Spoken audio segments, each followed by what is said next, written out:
Magandang araw, beloved kapamuso. Magpapatuloy po tayo sa ating serye ng dinidiscuss po nating topic para sa pagpasok po ng bagong taon, yung ating pong title. Naalala niyo pa po ba? Ayan, di po ba? Bagong taon sa di nagbabagong Panginoon. Ayan. Balik-aralan po natin muna. Yung unang week po, ano po yung diniscuss natin? Sige nga. Una po, baguhin ang laman ng bagahe. Oh, very good alam nyo Pangalawa, ano ulit yung pangalawang week na title po natin? Tama po, kamtin ang layunin. Ayan, yan po yung ating diniscuss nung nakaraang 2 linggo. Pero bago po tayo pumunta sa ating ikatlong paksa, naalala niyo po ba yung assignment na binigay ko sa inyo last week? Naalala nyo, ayan. Bago po tayo pumunta sa ating paksa, mabilisan lang po sabihin nyo po sa katabi ninyo kung ano po yung dalawang gusto ninyong mangyari sa inyo ngayong taon. Dapat ano po yung kaya nyong gawin, practical po sa inyo, yung layunin po na gusto ninyong ma-achieve sa taon na ito. Sige, share lang po natin ang mabilisan sa ating katabi. Ayan. Okay? So, salamat po sa inyong paggawa ng inyong mga assignment. Sa ikatlong paksa po natin para sa araw na ito, paano po ba mas magiging mabunga ang ating bagong taon? Yung pangatlo po ay maniwala sa sarili or believe in yourself. Sikat na sikat yung sikat na sikat yung lagi nating sinasabi, tiwala lang. Kapag meron tayong mga ginagawa, tapos parang bagang nagdududa tayo kung magagawa natin yung bagay na yun, madalas sasabihin ng ating kasama, tiwala lang. Ayan. So, maniwala sa sarili. Kapamuso, napapansin ko po, o napapansin natin madalas, diba, na karamihan, mas nakikita natin yung katangian, yung galing, yung kakayahan, talento ng ibang tao kaysa sa ating mga sarili. Pagdating sa sarili natin, minsan, hindi natin alam kung ano talaga yung magaling tayo. Kasi nga, kulang po tayo ng tiwala sa ating sarili. Bihira tayong makakita ng tao na talagang sasabihin niya, ganito, kaya ko to, ganyan. Yung mga taong ganun talaga, medyo may kayabangan ng konti. Sorry po, Pero karaniwan kasing obserbasyon, madalas, marami sa ating nakikita ang ibang tao na hindi natin nakikita sa ating sarili. Meron po tayong 4 na tips para umangat ang ating self-confidence. Isa sa dahilan kasi kung bakit hindi natin maumpisahan ang taon na para ma-enjoy yung maraming mga pagpapala kasi nami-miss natin yung mga oportunidad dahil nga kulang tayo ng tiwala sa ating sarili. Kaya unang-unang tip po para umangat yung ating self-confidence ay 1, 2, 3. Isipin mong kaya mo. Ayan, isipin mong kaya mo. Bukod syempre sa ating Panginoon, 'di ba? Nagsisimula lagi ang lahat na 'yan sa brain natin sa utak natin, no? 'Di ba nga sabi ng mga doktor, 'di ba? Karamihan daw ng sakit ng nagpapakonsulta, hindi naman dahil talagang may sakit sila. Kasi naiisip nila may sakit sila. Wala na, pag nakita ngayon yung mga x-ray nila, yung mga lab test nila, walang makitang sakit. Bakit? Kasi lagi nilang iniisip, masakit yung ganito ko, masakit yung ganyan ko. Kaya tuloy ngayon, yung kaisip nagkakaroon talaga siya ng sakit. Yung pag-iisip na dapat ito ako, hindi ako ganito, ganyan, nagkakatotoo kasi lagi nyo na sinasabi ng isip natin. Karamihan, pag nakakakita ako ng mga babaeng nagmamaneho sa kalye, alam niyo, isa sa talagang hinahangaan ko yung mga babaeng nagmamaneho sa kalye. Kasi ang lakas ng loob nila, Bihira akong makakita ng mga talagang nagdadrive na mga babae. One time, yung isa sa ating kapatiran nagdadrive ng sasakyan, sabi niya sa akin, alam mo ba, Pastora, hindi ako masyadong believe sa sarili ko na magaling akong mag-drive. Pero ang lagi kong iniisip, kaya kong mag-drive. Kaya kaiisip niya habang nagmamaneho siya, na kaya niyang mag-drive. So, laging nagsisimula yan sa isip. Alam niyo po ba mga kapamo, ma-share ko lang naalala ko po nung kaming executive sa WAM, nagkaroon po kami ng tawag dito, year-end celebration po, sa Treasures Mountain sa may Tanay. Meron po kaming nakasamang, hindi talaga kasama sa WAM, isa siya pong YA. Nung meron po kasing activity doon na napakahirap talaga, siguro nakita niyo sa Facebook, nakita niyo si Odette, na parang nagbabaging umaakyat sa mga, alam niyo na po ba, di ba? Ang hirap po talaga noon. Makikita mo yung kalaliman ng bangin, sobrang taas, ang daming paghihirap na pagdadaanan bago mo talaga makumpleto yung cycle na yon. Tapos ito pong isa nating ito pong YA na sumama sa amin. Kauumpisa pa lang niya pong umakyat, paumpisa pa lang po. Muntik na po siya talagang sumuko kasi talagang hindi niya na kaya. Bumagsak siya ng konti. Meron naman po kasing harness, kaya hindi siya bumagsak. Tapos sabi niya dun sa guide, ayaw niya nang subukan. Pero yung guide magaling mag-encourage din. Medyo kinabahan po kasi siya talaga, yung namutla talaga. Sabi ko, baka hindi niya kayanin.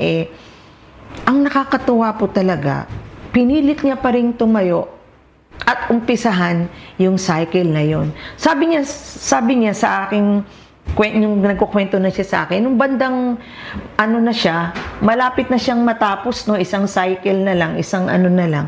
Talagang gustong-gusto niya nang sumuko. Talagang yung nervous niya, hindi niya kaya talagang makontain kasi may takot siya sa height, May fear of height siya. Pero lagi daw niya sinasabi sa sarili niya, kailangang matapos ko to. Kailangang matapos ko to kasi para rin sa akin ito. Natapos niya yung cycle, May bonus pa nga doon sa napakataas na swing. Pero ang saya-saya niya, Kasi sabi niya, parang feeling niya, achieve na achieve talaga siya. Kailan po nangyari yun? May takot siya, nininervyos siya, pero kailan nangyari yun na nakayanan niya? Nung sinabi niya sa sarili niya na, kaya ko to. So, kaya naman talaga, pa sinasabi ng ating utak. Sabi nga gano'n, may mababasa kayo dyan sa screen, ang fear daw, may dalawang kahulugan. Yung fear, F-E-A-R. It's either forget everything and run, or face everything and rise. So, F, forget, E, everything, A, and run, or face everything and rise. Sabi nga ganon, the choice is yours. So, kapag takot ka, kalimutan mo lang, takbo ka lang. Or, harapin mo ang lahat at ikaw ay umangat. Ang pagpili daw ay nasa atin. So, isipin natin po na kaya natin. Pangalawang tip, para umangat po yung ating self-confidence, basa po, 1, 2, 3, kausapin ang mga taong pinagkakatiwalaan mo. Naalala ko madalas sabihin ni Pastor John, sa grupo namin, yung inner circle namin, simula pa nung nasa Maynila kami hanggang dito. Lagi niyang sinasabi, kakaunti lang daw talaga yung mga masasabi niyang very, very close friends niya. Kasi sabi niyang gano'n, kakaunti lang daw kasi talaga yung nagsasabi sa kanya ng kanyang mga pagkakamali at pagkukulang. Ang sabi niyang gano'n, lagi, itinuturing kong pinaka-close kong mga kaibigan, yung mga taong may kakayahang sabihin kung ano yung pagkukulang ko. Bakit po? Kasi yung mga taong ito na pinagkakatiwalaan mo, mahal ka niyan Maari kanyang sabihan ng masakit, ganito ka, ganyan ka. Pero bakit kanya sinasabihan kasi gusto kanyang mag-improve. Gusto kanyang mag-improve. Ang sinasabi ko po rito, yung mga pinagkakatiwalaan. Yung bang, kasi sa kanila manggagaling, yung mga honest opinions, yung mga honest observations, syempre masakit minsan, Totoo yun, masakit yun. Pero yun yung mas makakatulong sa atin. Lala ko nga, nung high school days namin, lagi akong umiiyak, napapahiya ako kasi nabubuli po kasi ako no, nung elementary ako, lalo na nung high school. Kasi bukod sa maliit po ako, medyo maitim, tsaka talaga napakaliit po talaga ng confidence ko sa sarili ko. At dahil sa maliit, ang tiwala ko sa sarili ko, ang tawag po sa akin nung panahon namin, no, manang. Kasi masyadong baduy. Hindi ako marunong mag-match ng damit. Namamasyal ako sa mga mall, nakabakya. Uso pa kasi ng bakya, no? Wala akong kaano-ano sa katawan. Ka-fashion, sabi nga gano'n. Nakontento ako sa gano'n kasi ang tingin ko sa sarili ko, ba't ko kinakailangan maging maayos? Hindi naman ako maganda. Maliit lang ako, bla bla bla. Hindi ako ganun kagatalino, bla bla bla, compared sa mga classmates ko. So, nagstay ako sa ganoong tawag dito, dating, no? Hanggang nung kami po ay siguro kung di ako nagkakamali, first year college ako. Meron po akong naging isang kasama sa core group namin noon na naging very close friend ko, isa sa mga naging very close friend ko. Minsan po talaga, tinapat niya talaga ako. Nasa bus kami noon, lumabas kami, namasyal kami. Tapos sabi niya sa akin ganun, Adelia kasi tawag nila sa akin, ba't naman ganyan ang suot mo? Lalakad tayo, mamasyal tayo, tapos ganyan ang suot mo. Siyempre na-offend ako, nasaktan ako. Umiyak nga ako noon Pero ang sabi niya sa akin, Del, sabi niya gano'n, mag-aayos ka lang, may dating ka. Tapos tinuruan niya pa ako, tinuruan niya ako kung paano mag-ayos, tapos binigyan niya ako ng tip kung ano dapat kong isuot, etc. At nung nangyari nga yun, sinunod ko po yung payo niya, nakaramdam din po ako ng self-confidence sa pagharap ng tao. Kailan nangyari yun? Nung merong tao na nagsalita sa akin. Mga kapamuso, kapag yung nagsasalita sa inyo ng honest opinion kung ano ka, iyan ay kaibigan mo talagang totoo, kahit masaktan ka, tanggapin mo kasi para din yan sa iyo. Yan yung magpapaangat ng self-confidence mo. Naalala mo, halimbawa, pagka may taong nahihiya sa yung pumuna, nakabukas ang zipper mo, o kaya meron kang mumu dito sa bibig mo, o kaya merong kang mantsa sa katawan mo na nakikita mo nagtatawanan na yung ibang tao pero walang pumupuna sa'yo. Kasi di mo naman alam talaga kaya hindi mo pinapahid. No? Pero kapag merong pumuna sa'yo, huwag kang ma-offend. Kasi kaya nila ginagawa yun kasi ayaw nilang mapahiya ka rin sa ibang tao. So, para umangat ang ating self-confidence, yung mga taong pinagkakatiwalaan natin, hinga natin ng mga honest opinion tungkol sa atin. At huwag po tayong masasaktan kasi mahal nila tayo. Kaya nila yung sinabi kasi gusto nilang umangat ang ating sarili. Pangatlo, basa, tuklasin kung saan ka talaga magaling. Tuklasin kung saan ka talaga magaling. May papakilala po ako sa inyo, no, na tao. Mamaya, makikilala nyo siya sa screen. Papakita siya sa inyo, no. Ang pangalan niya ay si Rowan Atkinson. Ayan po. Si Rowan Atkinson, lumaki siya sa isang middle class family lang, no? Hindi kayaman, hindi naman sobrang hirap. Talagang biktima siya ng bullying. Simula nung elementary siya hanggang nagbinata siya kasi unang-una, bulol po siya. Hindi siya nakakapagsalita ng maayos. So, lagi siyang tampulan ng tukso. At hindi lang po yun. Yung kanyang itsura mismo, para siyang alien. Ang tawag nga sa kanya, parang alien nga daw siya. So, bulol na siya, alien pa siya. Pero normal siyang tao, ha. Hindi po siya special child. Normal siyang tao. Pero talagang sadyang yun yung kanyang kainan. Kaya talagang binubuli po siya. Pagkatapos sa katagalan ng pambubuli sa kanya, parang nasanay na din siya, no? Pero lagi niya sinasabi sa sarili, gusto ko umangat ako sa sarili ko. Pagkatapos nung nakita niya na saan kaya ako mag-e-excel, no? Ang ginawa niya, nag-enroll siya sa Oxford University. Tapos, ang kanyang course na kinuha ay engineering. Pagkatapos, dahil medyo magaling naman siya, hindi naman talaga siya mahina. Magaling po siya, no? Nakagraduate po siya, nakakuha siya ng master's degree ng engineering. At doon sa eskwelahan po nila sa Oxford University, meron po doon isang special group or organization na may mga acting workshop. Pangarap na pangarap po talaga ni Rowan na maging artista. No, usong-uso kasi ang artista sa Hollywood. Kaya lang, wala siyang dating. Alam niyo naman, pag sinabing Hollywood star, guwapo, matikas, macho, di ba? Siya hindi ganon. Pero pangarap niya talagang umarte. So, nag-undergo siya ng mga audition. Lagi siyang bumabagsak kasi nga bulol na siya, hindi pa siya pogi, no? Mukha pang yung yung kanyang mukha. Pero hindi siya tumigil. Sabi niya gano'n, kailangan maano ko tong passion na to, no? So, pagkatapos niya pong graduate ng kanyang master's degree ng engineering, sinubukan niyang mag-apply uli ng actor, hindi pa rin siya natanggap. So, sabi niya, kung hindi ako actor, siguro pwede akong gumawa ng isang karakter. Ang ginawa niya po, nagsulat siya, may mga naisip siyang idea, nagbuo siya ng isang karakter ng nakakatawang lalaki na hindi marunong magsalita, puro action lang, isang comedy character actor. At alam niyo po ba, sinabit niya po yun sa paggawa ng mga palabas. Alam niyo kung sino po si Rowan Atkinson. Siya mismo ang gumanap, no? Sino siya? Siya po ang sikat na sikat sa buong mundo na si Mr. Bean. O, di ba? Nanonood ba kayo niya? Maganda yun, napapanood ko rin.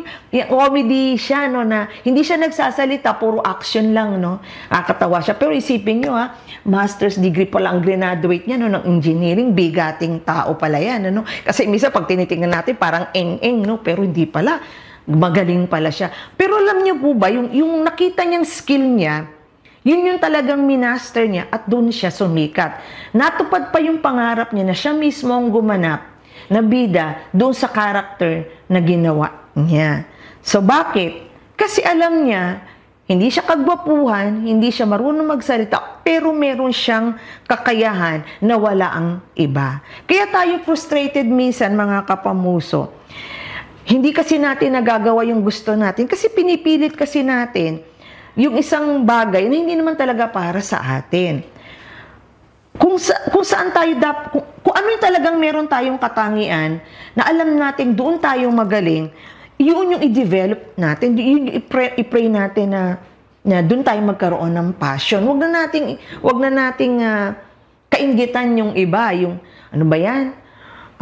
Nung nagsabog naman ng kagandahan ang Diyos, kinuha niya na lahat. O nagsabog ng katalino, kinuha na niya. Tingnan, ano yung meron ka? Ano yung meron ka na pwede mong i-develop? Magaling ka bang, meron ka bang tono at widow? Pagpraktisan mong kumanta. Meron kang skill sa music, diyan ka magmaster, magaling kang magluto, tayo ka ng karinderya, patikimin mo nga lang kami, ano. Yung nag-i-enjoy ka bang lumapit sa tao? Nag-i-enjoy ka makipag-usap? May subukan mo mag-share. Diba? Huwag mong piliting maging leader kung hindi ka naman talaga tipong pan-leader. Hindi ka nga tipong pang-leader, pero ang galing mo naman mag-share. No? Sa totoo lang, may mas nadadala ka pa nga sa Panginoon kaysa sa actual mong leader. Diba? Kung saan ka magaling, dun ka mag-excel. Pang-apat, huling-huli po, no? Na tip para umangat ang ating tiwala sa sarili, yung tamang tiwala sa sarili, pakibasa, 1, 2, 3, panghawakan ang sinasabi sa iyo ng Diyos mismo. Abay, napakarami pong talata sa Bible, no? Kung saan sinasabi sa atin ng Panginoon na tayo ay mahalaga, na tayo ay maraming kakayahan. Lagi sinasabi ng mga salita ng Diyos na mahal niya tayo espesyal. Ito nga, sabi dito sa Psalms, no, you are wonderfully made. O diba, ang Diyos mismo ang nagsasabi na tayo espesyal, marami tayong katangian, tayo ay pwede umangat sa ating sarili. Kung ang Diyos ay bilib sa atin, bakit hindi tayo bilib sa ating sarili? Bakit? Ang sabi ng 1 Corinthians chapter 6, verse 19, basa.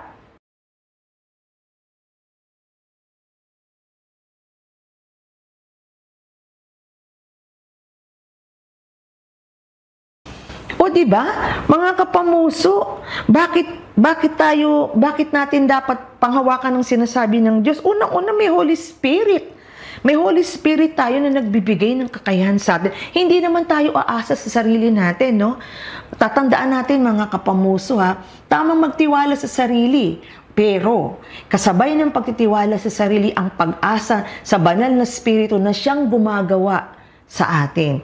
Kaya pwede tayong umasa sa Kanya, siya yung magbibigay sa atin ng kakayahan. Tapos ano pa ang sabi sa 1 Corinthians chapter 6 verse 20? Basa!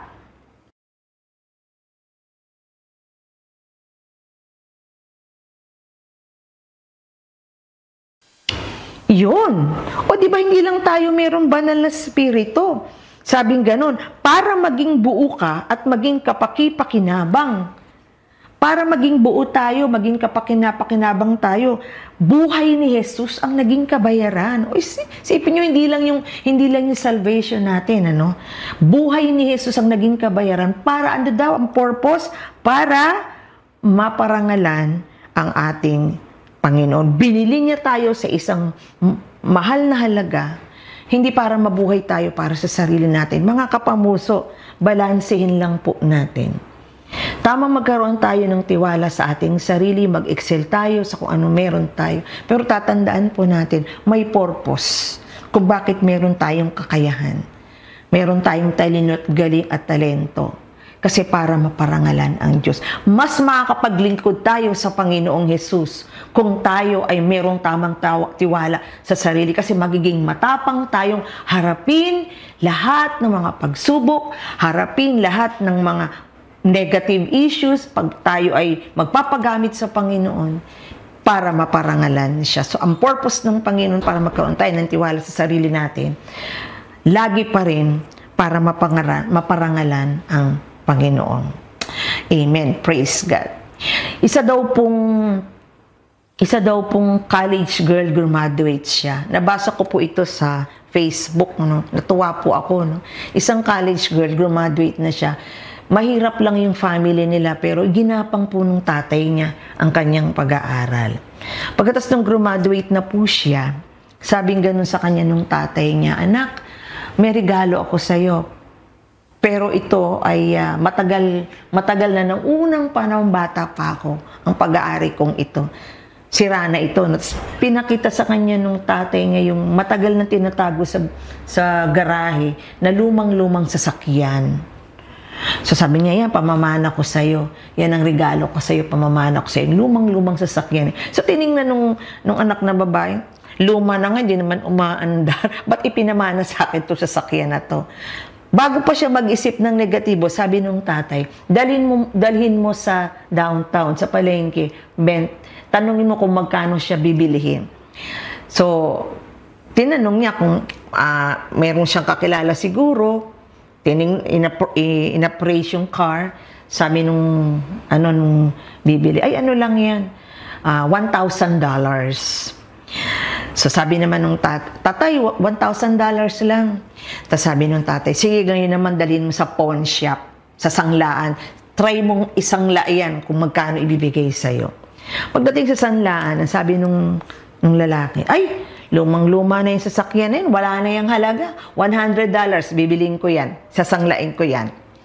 So sabi nung anak, tay, mas maliit eh, $100 lang eh. Doon sa palengke, $1,000. Tapos sabi nga ng tatay niya sa kanya, ngayon anak, dalhin mo sa car club. No, yung parang bilihan ng mga kotse talagang mga luma. Tingnan mo kung magkano yan bibilin sa'yo. Tapos dinala niya ngayon yung lumang sasakyan doon. Alam nyo, ang alok sa kanya, $100,000. Nagtaka siya, bakit? Kasi yung kotse pa lang yun, na pinamana sa kanya ng tatay niya, ay original at antique at collector's item. Di ba pag collector's item, mahal yan. Ano? So, tinatawaran sa kanya, nagkaroon pa nga ng bidding, no? Palakihan ng halaga. Maganda yung sinabi ng, i-quote ko, no? Ang sabi ng tatay sa kanya ganito, ang tamang lugar ay pinahalagan ka sa tamang paraan. Kung hindi ka pinahalagahan, huwag magalit. Nangangahulugan kasi ito na nasa maling lugar ka. Yung nakakaalam ng halaga mo, yun yung makaka-appreciate sa'yo. Huwag kang manatili sa lugar kung saan walang nakakakita ng halaga mo. Huwag mong pilitin ang sarili mo na manatili sa lugar na hindi ka pinahalagahan. Manatili ka kung saan ka pinahalagahan, doon ay sa Lord. Siyang magpapahalaga sa iyo ng higit sa lahat. Mga kapamuso, huwag mong hayaang ang mga insecurities mo, doubts mo, takot mo, liit ng pagtingin mo sa sarili mo ang tumalo sa iyo para hindi ka sumubok ng bago this year. Huwag mong hayaan yan. Tingnan natin ang ating mga sarili sa salamin. Yung nakikita nating tao sa salamin na yan, pinakamahalaga yan sa Diyos. Tandaan mo, mga kapamuso, pinakamahalaga tayo sa Diyos. Kaya dapat lamang na magkaroon tayo ng tiwala, tamang tiwala sa ating sarili. Tayo'y manalangin. Salamat po, Panginoon, sa aming pinag-aralan ngayong gabi. Tulungan mo po kami, Panginoon, na magkaroon po kami ng tamang tiwala sa sarili. Lagi namin isipin sa sarili namin, Lord, na napakahalaga namin. Special kami sa iyo. Binigyan mo kami ng maraming kakayahan. Kaya huwag mong hayaan, Lord, na yung mga takot namin, yung pag-aalinlangan namin, ang pumigil sa amin para huwag sumubok ng bago sa taon na ito. At dahil dito, Panginoon, tulungan mo rin kami na matuto kaming tumanggap ng pagpuna, ng mga honest opinion, ng evaluation ng mga taong malalapit sa puso namin, na nagmamahal talaga sa amin. Kasi ikaangat po namin ito. Tulungan mo maging mapagkumbaba kaming tanggapin ang aming kahinaan, at tulungan mo kaming magkaroon ng tiwala na subukan yung alam po namin, kayang-kaya po namin para ikaw ay aming maparangalan. Salamat po, Panginoong Hesus, sa bagong taong ito. Pipilitin ko pong sumubok, pipilitin po naming sumubok ayon sa measurement po ng binigay mo sa aming kakayahan. Ito pong aming dalangin sa pangalan ni Jesus. Amen. Mga kapamuso, saglit lang na activity natin bago po tayo mag-pray. Sa ka-prayer partner mo po, yan, maging open po tayo, I-identify nyo lang po, bumanggit lang po kayo ng at least dalawa na nahihirapan kang i-appreciate sa sarili mo. Dalawa po Tapos, tanungin nyo po yung katabing nyo kung ano yung pwede niyang maging suggestion sa'yo para matutunan mong i-appreciate yung bagay na yun sa sarili mo. Yun lang po. Maraming salamat po, mga kapamuso. Magandang gabi po.